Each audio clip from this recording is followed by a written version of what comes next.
Bismillahirrahmanirrahim. Assalamualaikum warahmatullahi wabarakatuh. Pagi bagi kita semua. Perkenalkan, nama saya Hendri Saputra STMT. Konsentrasi strata 1 saya bidang teknik informatika dan strata 2 saya di bidang teknologi informasi. Saya bergabung di Universitas Gajah Putih ini pada tahun 2010 sebagai dosen tidak tetap pada prodi Teknik Informatika. Kemudian pada tahun 2019 saya resmi menjadi dosen pada prodi Teknik Informatika Fakultas Teknik Universitas Gajah Putih hingga sampai saat ini. Pada kesempatan yang baik pada pagi hari ini, saya ingin menyampaikan dan menjelaskan terkait dengan salah satu mata kuliah yang saya ampu adalah Geographic Information System atau Sistem Informasi Geografis. Ini merupakan mata kuliah wajib prodi dengan kode MKTI 1420 yang didapat pada semester genap atau semester 4, yaitu dengan bobot SKS 3 SKS, di mana terdiri dari 1 SKS sebagai teori dan 2 SKS praktek. Adapun pemaparan ini adalah salah satu syarat PDD UK TPT pernyataan diri dosen dalam unjuk kerja Tridharma Perguruan Tinggi. Dalam bidang proses belajar mengajar, adapun capaian pembelajaran mata kuliah ini berdasarkan rencana pembelajaran semester atau RPS Sistem Informasi Geografis. Terdiri dari capaian pembelajaran program studi, yaitu adanya sikap, pengetahuan, keterampilan umum, keterampilan khusus. Ini merupakan capaian pembelajaran prodi. Selanjutnya, capaian pembelajaran mata kuliah atau CPMK adalah kemampuan yang dijabarkan secara spesifik dari CPL yang dibebankan pada mata kuliah. Poinnya yang pertama, mahasiswa mampu menjelaskan konsep dasar sistem informasi geografis. Kemudian yang kedua, mahasiswa mampu mengidentifikasi data sistem informasi geografis dalam proses pengolahan data spasial. Yang ketiga, mahasiswa mampu menyusun basis data spasial dan merepresentasikan data spasial. Yang keempat, mahasiswa mampu memahami dan mampu menjelaskan konsep dan landasan teori sistem informasi geografis komputer serta pengujiannya dalam sistem berbasis komputer dalam pengolahan data spasial dengan format shapefile atau SHV. Kemudian yang terakhir adalah capaian CPMK-nya, mahasiswa merancang, mengkonfigurasi dan menguji penerapan sistem informasi geografis jaringan dalam studi kasus tertentu. Adapun kemampuan akhir yang diharapkan, perencanaan pada tiap tahap pembelajaran dan bersifat lebih spesifik terhadap kajian materi pembelajaran mata kuliah atau disebut dengan sub CPNK. Ini terdiri dari 14 materi dan termasuk dengan UTS dan UAS. Poin pertama, mahasiswa mampu memberi gambaran umum mengenai mata kuliah sistem informasi geografis yang akan diberikan serta mengerti benar tujuan yang diberikan mata kuliah ini. Yang kedua, mahasiswa mampu memahami pengenalan tentang sistem informasi geografis dan penggunaan aplikasinya. Yang ketiga, mahasiswa mengetahui perbedaan antara data dan informasi, data spasial, data raster, serta menerapkannya dalam pembelajaran selanjutnya. Mahasiswa mampu membuat dan menyelesaikan studi kasus data spasial dan data raster, serta menerapkan dalam proses pembelajaran. Mahasiswa yang kelima, mahasiswa mengetahui jenis-jenis basis data yang digunakan di dalam sistem informasi geografis. Yang keenam, mahasiswa mampu menggunakan basis data dalam Geographic Information System atau sistem informasi geografis. Yang ketujuh, mahasiswa mampu menggunakan aplikasi QGIS. Aplikasi QGIS ini merupakan aplikasi open source yang bisa digunakan siapa saja karena dia bersifat free. Yang ke-8, mahasiswa memahami dan dapat mengimplementasikan data spasial dan atributnya. Selanjutnya, ke-10, mahasiswa memahami dan dapat mengimplementasikan data spasial. Yang ke-11, mahasiswa memahami dan dapat mengimplementasikan data atribut. Yang ke-12, mahasiswa dapat mengetahui pengenalan topologi geodatabase. Yang ke-13, mahasiswa dapat mengetahui pengenalan query data. Yang ke-14, yang terakhir, mahasiswa dapat memahami spatial analisis dan layout peta. Ini merupakan syarat untuk pembuatan peta dalam tugas akhirnya. Adapun deskripsi mata kuliah dalam proses belajar mengajar ini, saya dan mahasiswa menggunakan pendekatan teknik model pembelajaran DIE, yaitu Delivery, Interaction, and Assessment. Adapun model delivery yang saya gunakan dalam penyampaian materi menggunakan PowerPoint atau PPT, baik itu referensi buku, modul, dan e-book. Ini dilakukan baik secara blended learning, tatap muka maupun tatap maya, atau yang lebih populernya adalah via menggunakan Zoom, Google Meet, grup online WhatsApp yang saya fungsikan sebagai media sharing dengan mahasiswa untuk menjelaskan materi perkuliahan yang saya ampu ini.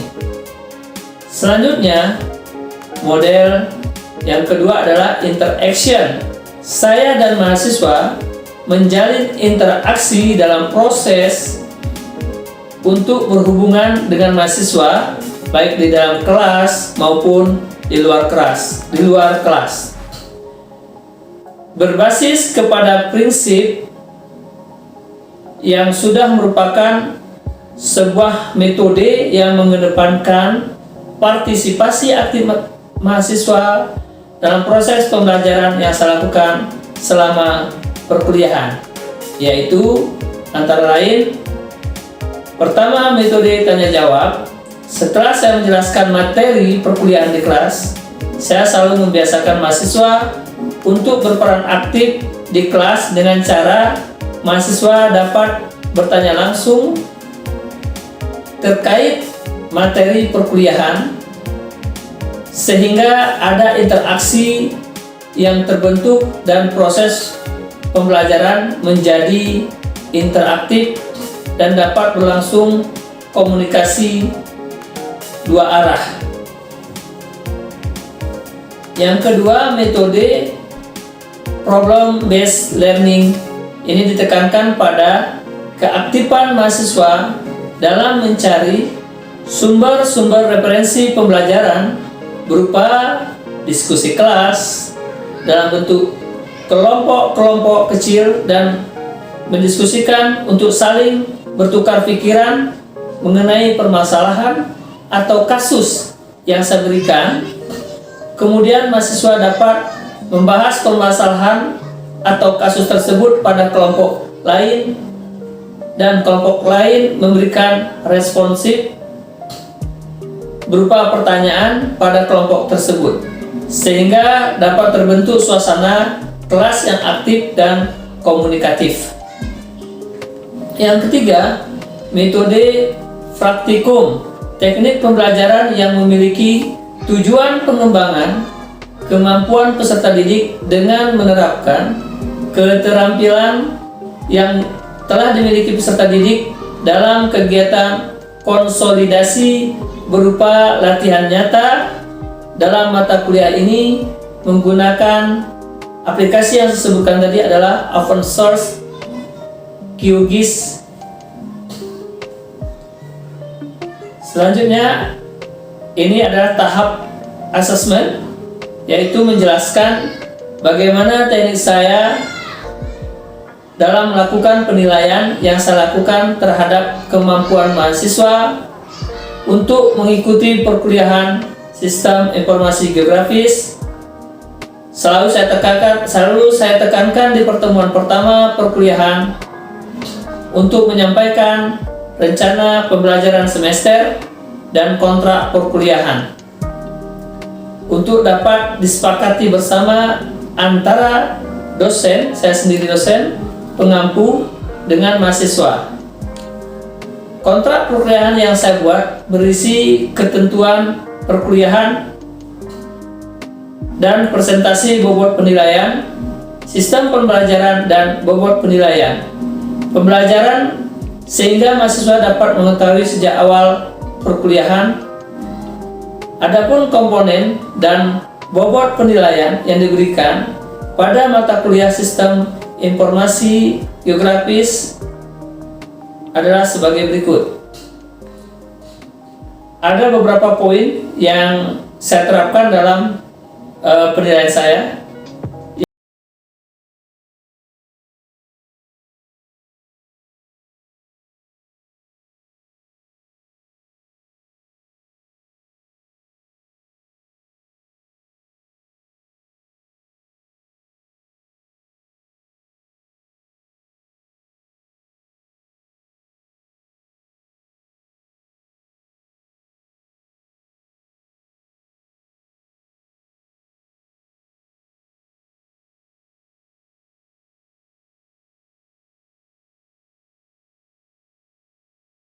Sehingga total keseluruhannya menjadi 100%.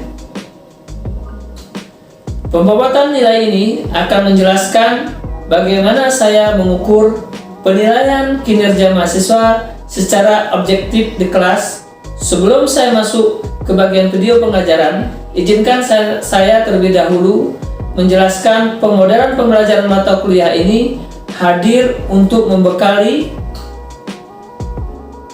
lulusan Teknik Informatika Universitas Gajah Putih dalam mengasah keterampilan untuk dapat digunakan sebagai strategi dan juga solusi untuk memecahkan masalah, sehingga model ini dapat digunakan sebagai keputusan manajerial. Setelah ini saya akan menampilkan suatu proses pembelajaran yang real saya lakukan tatap muka. Selamat menyaksikan. Baik, bismillahirrahmanirrahim. Assalamualaikum warahmatullahi wabarakatuh. Gimana kabarnya? Sehat semua? Oke, sebelum kita mulai pembelajaran mata kuliah kita pada hari ini, yaitu Sistem Informasi Geografis, saya mohon semuanya untuk kita mulai dengan berdoa. Kami persilahkan dengan waktu 1 menit ya. Silakan.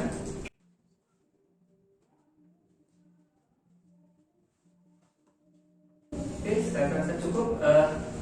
selanjutnya kita akan masuk ke materi kedua, karena yang sebelumnya kita sudah membahas di minggu yang lalu tentang terkait dengan kontrak pembelajaran dan juga RPS ya, rencana pembelajaran semester kita. Untuk di sesi selanjutnya ini, yang kedua ini, kita akan membahas tentang lingkup dari sistem informasi itu, yaitu pertama tujuannya mengenal definisi GIS, kemudian mengetahui bidang-bidang GIS, yang ketiga memberikan gambaran aplikasi yang relevan ya, relevan untuk kesesuaian. Selanjutnya isu yang kita angkat di sini adalah digunakan untuk tugas akhir ya, atau skripsi. Hampir semua proyek sudah mulai menambahkan modul GIS ya. Kemarin masih ingat ya, GIS itu adalah singkatan Geographic Information System atau Sistem Informasi Geografis. Semakin mudah dengan menggunakan model map API ya. Ini ada beberapa isu yang terkait tentang penggunaan dari GIS atau sistem informasinya. Kemudian aplikasi sistem informasi GIS itu ada beberapa bagian, artinya ada beberapa layar ya. Bisa dipahami kira-kira layar itu apa? Ya, layar itu seperti nampak di depan ini ada beberapa lapisan ya, sehingga beberapa bagian yang saling terkaitan. Misalnya ini bisa untuk data wilayah, kemudian industri, kemudian populasi ya, populasi penduduk. Ini ada beberapa bagian dari penggunaan aplikasi sistem informasi geografis. Kemudian skripsi atau topiknya ini sebenarnya banyak ya. Itu apalagi kalian akan disyaratkan untuk menulis tugas akhir ya. Itu pasti menggunakan beberapa aplikasi. Seperti saya sampaikan di minggu sebelumnya, mohon dikuasai beberapa bidang keilmuan yang kalian kuasai untuk memenuhi syarat skripsi. Salah satunya ini adalah menggunakan aplikasi sistem informasi GIS. Kalau kita akan gunakan nanti yaitu menggunakan aplikasi yang open source ya. Open source artinya yang free, yaitu ada QGIS, alright ya, ORG ya. Apa namanya ORG? Ya, QGIS ORG ya, yang free, yang ujungnya .org itu biasanya gratisan ya, yang free. Ya, kemudian silakan nanti menggunakan untuk mencari deskripsi atau referensi itu banyak ya, untuk mencari judul yang bisa angkat terkait dengan skripsi. Misalnya fenomena alam atau fenomena alam yang sangat riskan saat ini, misalnya terkait dengan suhu panas. Kan sekarang lagi ini ya, memang masanya ya, lagi apa namanya, kalau panas yang sekarang lagi booming. Cuaca apa namanya? Ekstrim Pak. Iya, cuaca ekstrimnya apa namanya? Apa? Apa? Kalau kira-kira mungkin ada yang pemanasan global Pak. Iya benar, pemanasan global. Sekarang ini kan akan diprediksi ya, sampai bulan 8 itu akan ada terjadinya kekeringan ya. Itu apa namanya? Oke, kalau misalnya ini yang disebut dengan Google Map API, saya rasa untuk di semua aplikasi Android kalian sudah menyediakan hal ini kan? Menggunakan apa?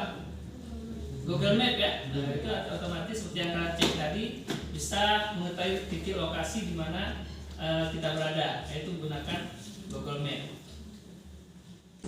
Selanjutnya,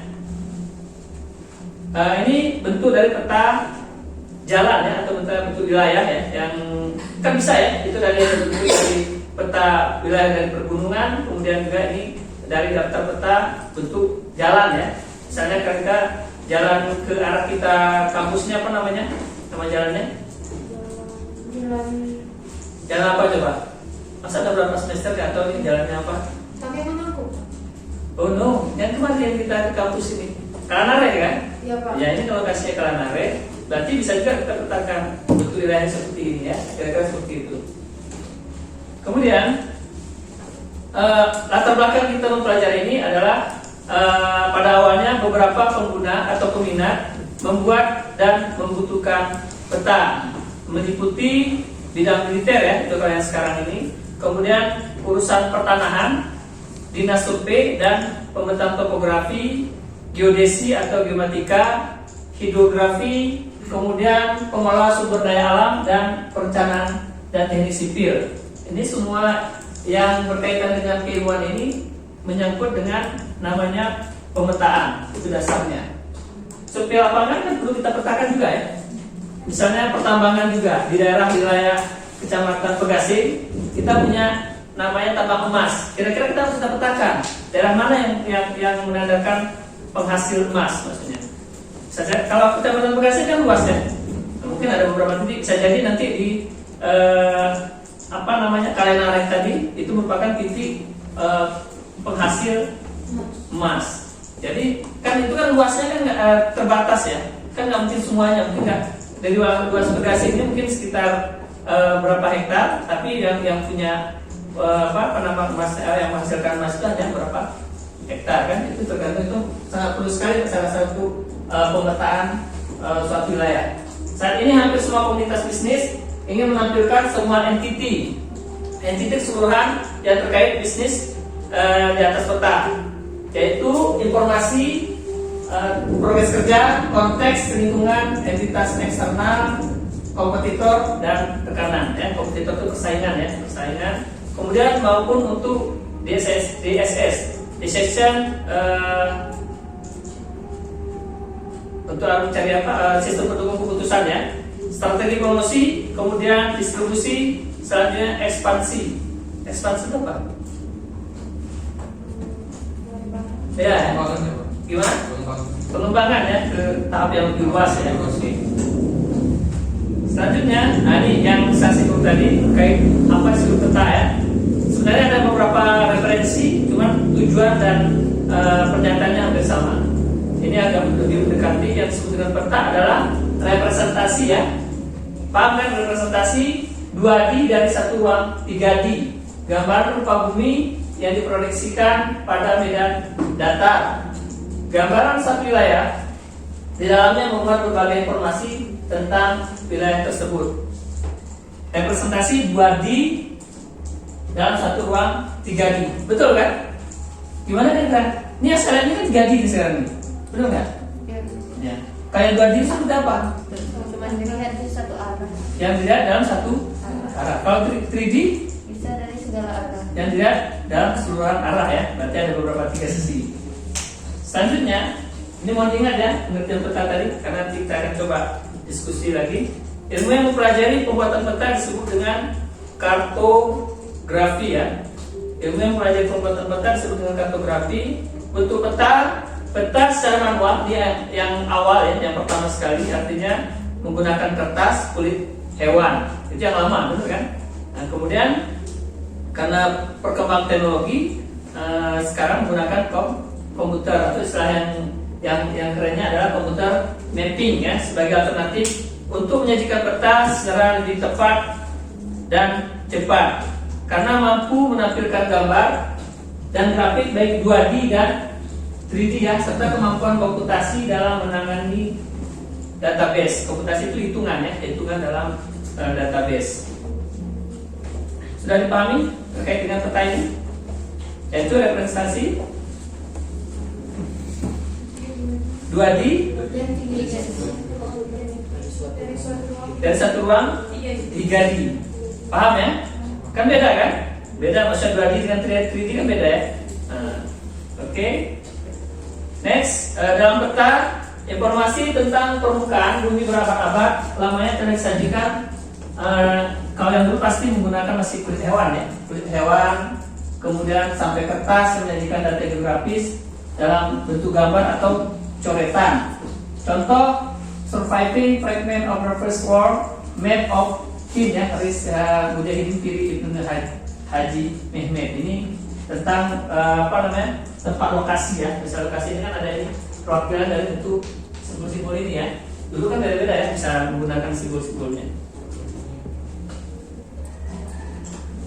Selanjutnya, untuk perlu adanya penyajian informasi mengenai kenampakan bumi karena adanya kebutuhan untuk perencanaan dan pemanfaatan potensi permukaan bumi. Kira-kira potensi permukaan bumi apa saja yang Anda ketahui? Tinggi rendahnya suatu daerah, Pak. Gimana? Tinggi rendahnya suatu daerah. tinggi dan rendahnya suatu daerah. Benar, terus yang lain? Luas wilayah, terus yang lain? Benar juga? Terus? Iya, benar sekali, banyak daratan dan lautan. Kalau kalian di peta, siapa lebih luas, lautan apa daratan? Lautan ya, itu jelas ya. Karena perbedaannya jelas, karena di peta itu memang jelas yang mana daratan, yang mana laut. Sebenarnya dari gambar warna ini juga kita sudah secara kasat mata sudah memahami kalau yang hijau itu apa, kalau yang warna yang selain hijau itu apa. Kan jelas ya perbedaannya kan. Kira-kira terbaik itu apa, gambar apa sih? Dataran tinggi dan dataran rendah. Oke. Paham ya kira-kira? Oke. Ini karena bersifat teoris, kemudian nanti ada praktikumnya di pertemuan selanjutnya. Artinya peta membuat data yang mengacu atau mereferen ke permukaan bumi menurut posisi lintang bujur maupun informasi atribut yang terkandung pada posisi tersebut. Artinya posisi lintang bujur ini gimana? Lintang? Ya, kira-kira gimana lintang dan bujur ya?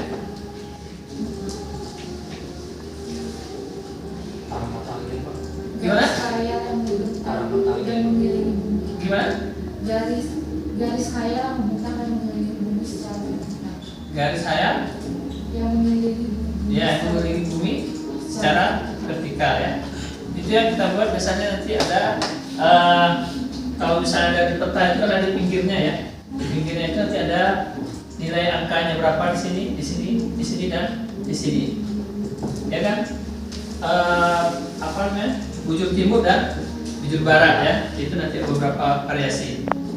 Selanjutnya, dengan kebutuhan suatu peta yang memuat berbagai informasi, atributnya berreferensi geografis, maka perlu adanya sistem informasi berbasis komputer yang handal dan cepat dalam pembuatan dan pengolahan sehingga dibangunlah SIG ya, atau sistem informasi geografis. Perbedaan sistem informasi manajemen dan sistem informasi geografis ini mohon dilihat dan dipahami. Artinya, sistem informasi manajemen yaitu sistem yang digunakan untuk menyajikan informasi dalam mendukung operasi manajemen dalam pengambilan keputusan dalam suatu organisasi.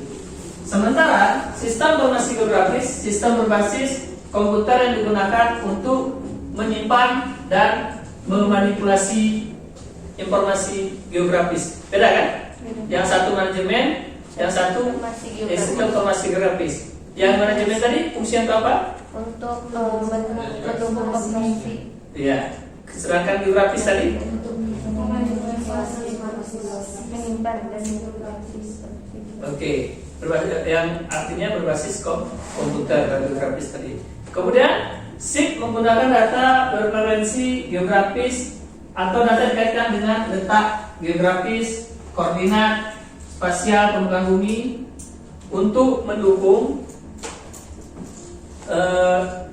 dari kegiatan sistem informasi ya. Ini ada skema information system atau data penyimpanan datanya, kemudian query-nya. Selanjutnya informasi sistem ini saling berkaitan dengan data dengan penggunanya.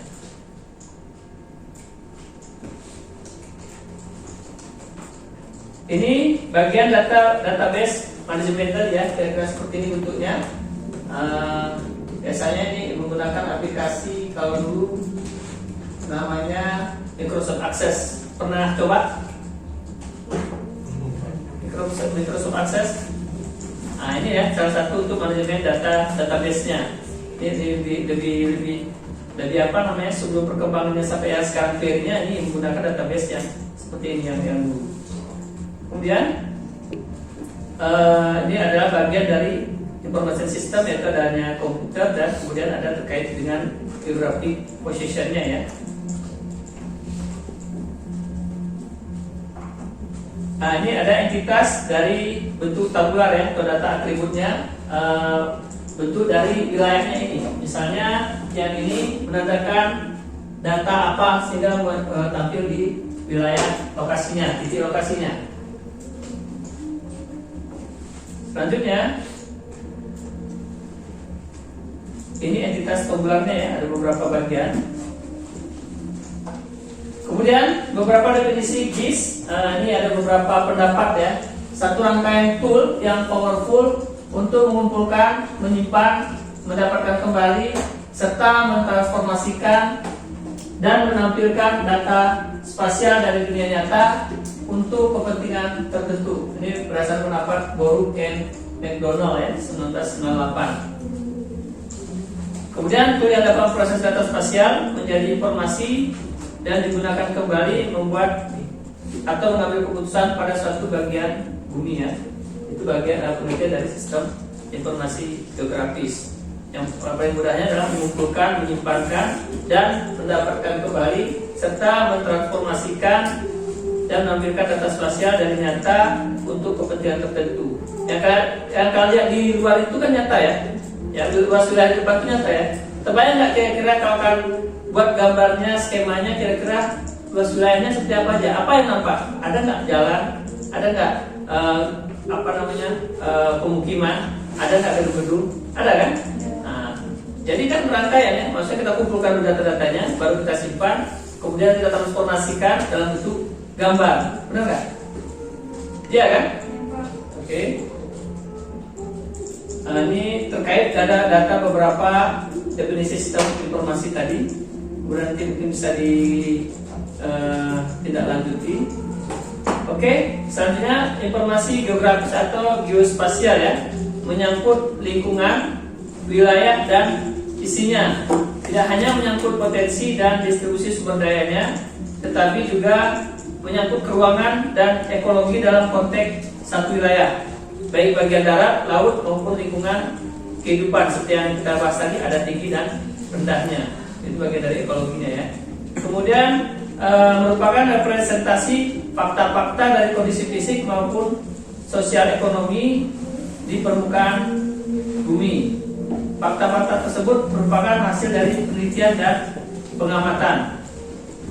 Contoh, misalnya kita petakan data titik-titik lokasi wisata. Bisa digambarkan nggak? Misalnya di daerah Kecamatan Pegasing ini, bisa bantu? Di mana aja yang kira-kira terbayang sama Anda titik-titik lokasi wisata wilayah Kecamatan Pegasing? Kan hanya beberapa titik ya. Nah, bisa gambarkan nggak titiknya di mana aja? Arung jeram itu Pak. Arung jeram salah satunya benar yang di bawah ini. Kemudian Berlintang Pak. Berlintang, nah itu mungkin ya boleh untuk lebih dari ini ya, dari di luar Kecamatan Pegasing kan. Misalnya kalau yang bisa khusus di Kecamatan Pegasing ini tadi, tempat destinasi wisata tadi adalah Arung Jeram. Terus apa lagi? Ada yang tahu? Waterpark, benar sekali waterpark. Terus Belampu Bangka, tempat betul Belampu Bangka itu tempat uji wisata lapangan pacu kuda kan? Itu sebagai event wisata tahunan kan? Kemudian apa lagi? Kan banyak ya. Berarti kan titik-titik lokasi wisata itu tersebar kan? Enggak pada satu titik kan? Nah, terbayang nggak kira-kira? Banyak kan? Oke. Selanjutnya, karakteristik sistem informasi geografis merupakan hasil pengembangan. Ini paling penting sekali. Saya ulangi, merupakan hasil pengembangan perangkat keras hardware dan bukannya adalah software untuk tujuan pemetaan. Berarti adanya perangkat keras dan perangkat lunak ya. Sehingga fakta wilayah dapat disajikan dalam bentuk satu sistem berbasis komputer. Ingat saja, kalau yang namanya sistem informasi geografis itu pasti ada yang terkait dengan hardware dan software ya. Sehingga disajikan dalam bentuk satu sistem berbasis komputer. Melibatkan para ahli, pakar geografi, informatika, termasuk kita ya, informatika kan, dan komputer serta para ahli dan aplikasi terkait. Sebenarnya untuk aplikasi yang digunakan dalam sistem informasi ini banyak ya, sistem informasi geografis ini. Salah satunya seperti saya sebutkan tadi QGIS ya. Kemudian apa lagi? ArcGIS, kemudian ArcMap, terus apa lagi? Ada beberapa ya, ada beberapa pilihan yang kita gunakan. Selanjutnya, masalah dalam pengembangan meliputi cakupan kualitas dan standar data ya. struktur, model dan visualisasi data, koordinasi kelembagaan dan etika pendidikan, ekspor sistem dan decision support system serta penerapannya ya. Decision support systemnya adalah sistem pendukung keputusan. Misalnya dalam menentukan ini tadi lah, daerah ini layak nggak kita tanami jagung? Kan kita harus analisis dulu kan. Cocok nggak di sini tanam jagung atau pokat? Kan itu adalah sebagai analisis kita kan. Kita harus tanya dulu, maksudnya kita elaborasi atau kita kaji dulu. Kira-kira dengan lahan yang ini cocok nggak ditanam dengan apa namanya pokat ataupun jagung? Setelah kita lakukan survei ternyata tidak cocok dengan jagung dan pokat. Berarti apa yang harus kita tanamkan? Artinya harus disesuaikan dengan kebutuhan di lapangan ya.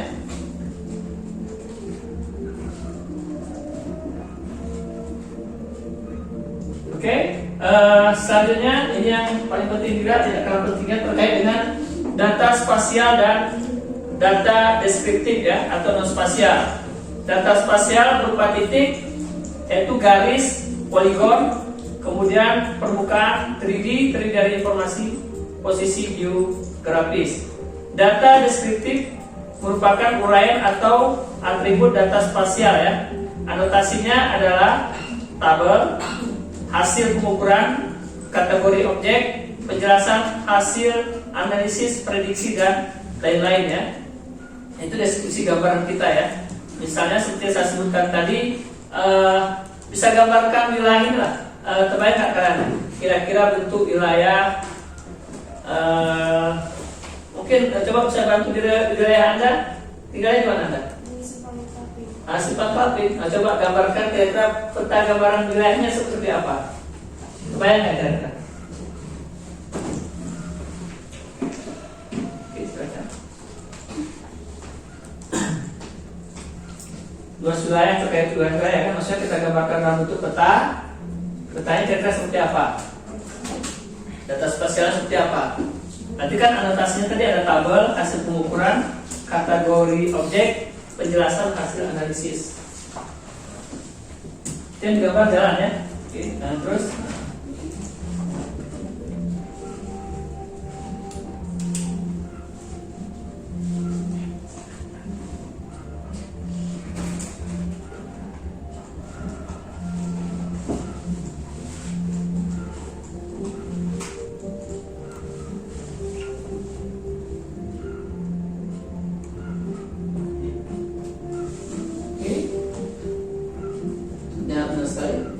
terima kasih. Berarti ini menandakan letak wilayah ya. Artinya letak wilayah di sini misalnya ini menandakan apa? Ini menandakan apa? Terus?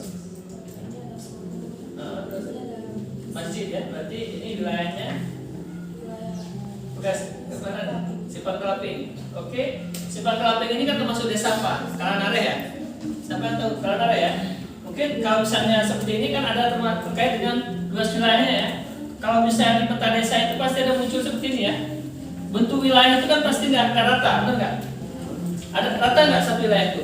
Apa? Nah, jadi artinya kan disesuaikan dengan bentuk wilayahnya. Ada yang nanti kadang-kadang terpotong ya, artinya terpotong nggak sesuai ini. Misalnya wilayah kecamatan desa Kalanare tadi, ini wilayahnya hanya sampai ini, tapi pada kenyataannya ada yang mencakup sampai di luar daerah ini, benar nggak? Itu di lapangannya seperti itu ya. Nah, itu terkait dengan luas batas wilayah ya. Kemudian yang terkait dengan hasil pengukurannya, luas wilayah ini adalah misalnya nanti ada mungkin sekitar 15 hektar misalnya, 15 hektar. Kemudian kategori objek yang penjelasannya itu misalnya setelah kita lihat di sini di kecamatan di desa ini apa yang paling dominan penghasilannya, kan muncul ya. Nanti kalau kita lihat ini kan muncul. Selanjutnya data spasial dan data deskriptif non spasial ya. Tadi spasial, kemudian data non spasial ya. Yang pasti beda ya, data spasial dan data non spasial. Data objek permukiman di Teguk Indah, Kecamatan Bekasi. Contohnya seperti kita gunakan tadi, daerah pemukimannya. Kemudian data spasial merupakan data grafik berbentuk poligon. Terbayang nggak itu apa poligon? Ada terpikir nggak apa itu poligon? Poligon yang seperti gambar ini tadi, ini batasan atau penutup ruang wilayah ya, yang sini seperti ini. Ini kan terbatas ya. Ini dikatakan poligon. Berarti tertutup ya seperti ini namanya poligon. Ya, tertutup ya, bagian tertutup. Kemudian selanjutnya data non spasial. Data spasial ini terkait dengan luas pemukiman, jumlah penduduk, jumlah rumah, jumlah kepala keluarga, pendapatan rata kepala keluarga, dan lain-lain. Pasti beda kan? Yang tadi data spasial dan data non spasial. Saya ingin coba mengingatkan apa sih yang menonjol antara perbedaan data spasial dan data non spasial? Pasti beda ya? Beda. Bedanya di mana? Cara penguraiannya, Pak. Cara Penguraiannya, penjabarannya juga beda. jabarannya. Selain itu, Tuti mungkin bisa bantu. Apa kira-kira perbedaan titik ini dalam peta mewakili apa dia? Nama, terus yang lain? Tempat, betul. Lokasi ya, titik lokasi ya yang jelasnya. Kemudian garis seperti yang dibuat sama ada tadi. Kemudian ini ada garis, yaitu koordinat titik awal dan akhir mempunyai panjang tanpa luasan. Garis ini bisa menentukan bentuk jalan, bisa menentukan batas wilayah, bisa menentukan apa lagi? Kan garis ya. Kalau di peta Anda lihat garis itu fungsinya apa? Batas wilayah. Terus apa lagi fungsinya? Jalan tadi saya sebutkan. Terus apa lagi? Apa lagi kira-kira? Benar, sungai satu lagi ya. Itu bagian dari garis. Kemudian format poligon, koordinat dengan titik awal dan akhir sama, mempunyai panjang perimeter dan luasan ya. Kemudian contohnya tanah tersil dan bangunan, itu dari format poligonnya. Selanjutnya format permukaan. Format permukaan itu ada area dengan koordinat vertikal, area dengan ketinggian. Ada yang ditanyakan? Kita lanjut ke sesi selanjutnya. Karena ini kita terkait dengan praktikum ya, ada beberapa metode. Silakan Anda buka aplikasi QGIS-nya ya. Apa itu kepanjangan QGIS? Quantum GIS. Apa itu? Iya, benar sekali ya. Oke, kita langsung ke ini aja, tampilan awalnya. Silakan dibuka QGIS-nya. Oke, tampilan kerjanya. Jadi ada area bentuk dari Quantum GIS ya, yaitu terdiri dari ada layer, kemudian ada menu-menunya, ada toolbarnya. Di sini ada toolbarnya, ada project, kemudian ada edit, kemudian ada view, layer, setting, plugin dan vektor serta raster ya, raster, web, mesh dan HCMGIS ini harus diinstal dulu, yaitu kemudian processing, file dan beberapa toolbar yang disediakan oleh QGIS. Untuk menjalankan QGIS, pertama sekali yang harus dilakukan adalah kita install apa? Plugin ya, pluginnya. Bagi yang belum pernah mengerjakan, coba buka pluginnya semua, klik plugin, sudah. Ada nggak pilihan situ plugin? Oke, silakan pilih plugin, kemudian manage and install plugin. Ada pilihannya situ? Oke. Selanjutnya, silahkan kalau yang belum ada, klik HCMS ada situ. Ada? Ada. Setelah muncul di sini nanti tinggal Anda install ya, pilihan di sebelah kanan bawah Anda. Ada pilihannya install? Nah, silahkan diinstal. Install plugin ini. Iya, install plugin. Artinya plugin ini adalah kebutuhan QGIS yang akan kita gunakan dalam praktek untuk membuat sebuah peta. Ya, sesuaikan dengan kebutuhan. Apakah nanti web QGIS kemudian HTML disesuaikan dengan kebutuhan yang mau kita rancang dalam pembuatan sebuah peta. Nanti ada juga foto-foto ya, foto juga bisa kita buat di sini, tinggal kita install. Artinya kalau memang yang belum ada, tinggal kita cari di sini nanti pilihannya, kemudian baru install ya. Syaratnya harus memang terkonek dengan internet ya. Udah? Oke, kira-kira seperti itu ya. Kemudian sudah diinstal semua? Oke. Masih loading, oke. Yang lain silahkan loading dulu. Masih bekerja ya? Silahkan. Sudah? Masih enggak? Oke, ada muncul ya. Kamu muncul dari start? Kenapa? Ketikkan ACM-nya dulu. Close. Kalau nanti tinggal dicari berarti nggak ada punya. Yang lain ada? Ada, oke. Artinya itu ada beberapa ya, artinya disesuaikan dengan kebutuhan. Ini banyak ya, banyak menu yang menyediakan plugin yang akan kita gunakan. Tapi ini tidak semuanya kita install, tapi berdasarkan kebutuhan yang kita gunakan dalam pembuatan proses layout peta ya.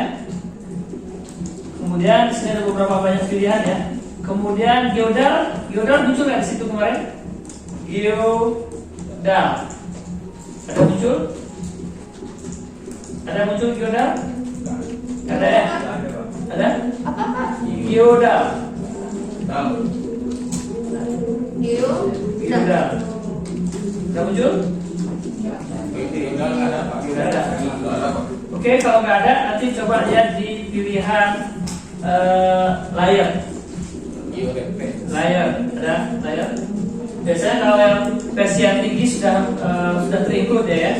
Kalau yang lama belum. Kalau lama harus kita install dulu geodalnya. Ini ada munculnya bacanya di layar, coba ada pilihannya GeoReference. Ada muncul nggak di sini pilihannya? Ada Pak. Selanjutnya New Shape Layer ya. Coba Anda klik itu, apa yang terjadi? Create layer, kemudian Shape New Layer. Ini bagian dari praktek kita ya. Create layer, kemudian New Shape Layer, satu layer ya. Nah, ini close saja. Ini di remove dulu. Di remove. Oke, layer. Tadi kan peta itu terdiri dari beberapa layar kan gitu ya. Ini coba kita praktekkan di di Quantum GIS-nya. Ini masih segera awal dasarnya, nanti tinggal pengembangan di minggu depan. Oke, sudah layar. New set layar set baru. Oke, itu bahasa Indonesia ya. Layar sampel baru. Kalau yang menggunakan bahasa Indonesia berarti layar sampel baru ya. Kalau yang itu create new layer. Sudah muncul? Oke, munculnya nanti akan seperti ini ya. Mungkin yang lain juga sama seperti ini. Create layer, kemudian save new layer. Tampilan seperti ini. Ada muncul seperti yang di depan? Oke. Bagaimana langkah selanjutnya? Pilih yang menu bar atau toolbar yang di atas Anda yang melambangkan ini. Polygon. Muncul? Yang mana tuh Pak? Yang di atas. Yang di atas setelah lambang pisir di atas. Ada lambang pisir di atas? Toolbarnya ada lambang pisir nggak? Ada kan? Kemudian mengarah sebelah kanan Anda. Setelah muncul ada? Nah, pilih yang namanya add polygon. Ada nggak add polygonnya? Muncul asal? Nah, kemudian silakan klik di salah satu area kerja Anda. Klik di tengahnya, klik, ya, terus geser ke kanan, klik lagi geser ke kanan, klik lagi geser ke kanan, klik lagi geser ke kanan, bebas kemana saja. Klik, terus klik lagi, bentuk area seperti itu.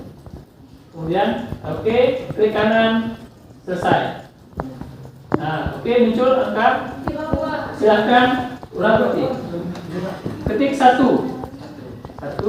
kemudian oke. Sudah muncul ya. Oke, selesai satu tahap. Oke, muncul ya. Oke. Selanjutnya, kira-kira nanti misalnya satu area, luas area ini kan bagian dari luas area ya, luas area wilayah kan. Kemudian pasti pertanyaannya kan nggak mungkin peta seperti ini ya, kan nggak ada yang lurus seperti ini kan. Luas wilayah itu pasti ada yang nggak lurus, pasti ada yang bentuknya agak persegi atau agak yang ini agak sesuai dengan yang kita buatnya kan sebagai contoh ya. Kemudian selanjutnya, bagaimana cara mengeditnya? Caranya adalah pilihan yang selanjutnya di sebelah kanan edit tool. Ada? Oke, nanti muncul titik-titik banyak, muncul nggak? Ada muncul? Bisa Muncul? mau kanan kiri panggilan. Oke, ada muncul nih. Oke, silahkan diklik di mana saja. Klik tahan, tarik ke atas. Klik tahan, tarik ke atas. Klik tahan dan tarik ke atas. Udah bisa ya? Nah, kira-kira seperti itu. Kemudian ini juga seperti itu. Oke, sudah ya. Ini juga kita sesuaikan. Kita tarik. Bisa nggak bukanya kalian? Bisa Pak. Bisa, oke. Kemudian jangan lupa di save ya, hanya ada lambang save di atas sebelah pensil. Udah disimpan. Kemudian simpan sekali lagi. Klikkan lambang yang pensil yang di tengahnya sehingga hilang yang pensil di sebelah kanan. Ada yang ditanyakan sebelum saya akhiri? Oke, baik. Terima kasih atas perhatiannya. Sampai ketemu di minggu depan. Kita akhiri dengan mengucapkan alhamdulillah. Terima kasih atas perhatiannya. Sampai ketemu di minggu depan. Assalamualaikum warahmatullahi wabarakatuh.